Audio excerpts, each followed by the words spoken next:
జగన్కి చేతకాంది చంద్రబాబుకి చేతనైంది ఒకటి ఉంది. జగన్ టైంలో ఏదైనా కేసు పెడితే కోర్టులకి దాంట్లో ఇష్యూ వస్తే దాన్ని ఎలా ట్యాకిల్ చేయాలో లీగల్గా కాంప్లికేషన్స్ ఎలా ఉంటాయి ఏంటి అనేటటువంటి మానిటరింగ్ చేసే టీం ఉండేది కాదు.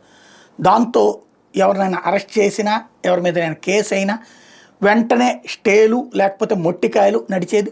అది ఓ రకంగా వీళ్ళు చెప్పే విధ్వంస పాలన అనడానికి సాక్ష్యమైంది, ప్రజల్లో ఆ మోటివేషన్కి కారణమైంది. బట్ అదే చంద్రబాబు టైంలో అరెస్టులు జరిగితే జైల్లో పెడతారు, అట్లాగే దాన్ని ఏమంటారు రిమాండ్లకు పంపిస్తారు, ఒకే వ్యక్తి మీద 10 కేసులు 12 కేసులు పెడతారు.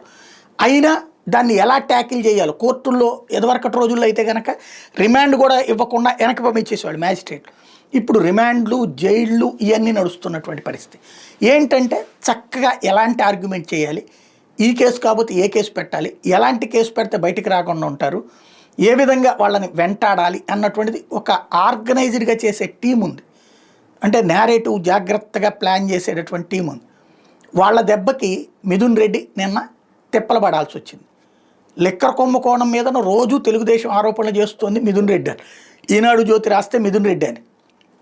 మిథున్ రెడ్డి ఇట్లాగా నా మీద ఆరోపణలు చేస్తూ పత్రికల్లో వార్తలు వస్తున్నాయి కాబట్టి నాకు బెయిల్ ఇవ్వండి, ముందస్తు బెయిల్ ఇవ్వండి, నేను విచారణ ఎదుర్కోవడానికి సిద్ధంగా ఉన్నానని చెప్పారు.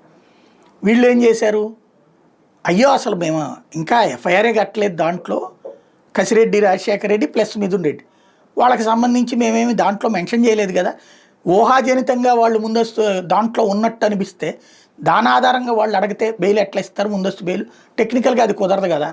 ఎస్ అంది కోర్టు కూడా, అవునాయా ఎఫ్ఐఆర్లో లేనప్పుడు మేము ఎక్కడ కొట్టేస్తాం, నీ ముందస్తు బెయిల్ ఎక్కడి నుంచి ఇస్తాం అని చెప్పి కేసు కొట్టేసింది.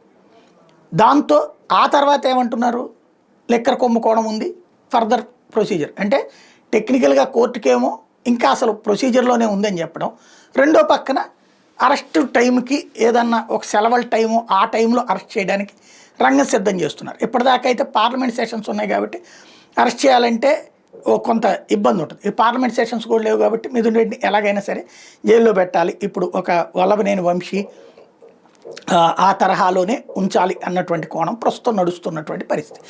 ఇప్పుడు ఇక మిథున్ రెడ్డి సుప్రీంకోర్టును ఆశ్రయించారు, ఇట్లాగా జరుగుతున్నది అన్నటువంటి. మరి ఏం జరుగుతుందో చూడాలి.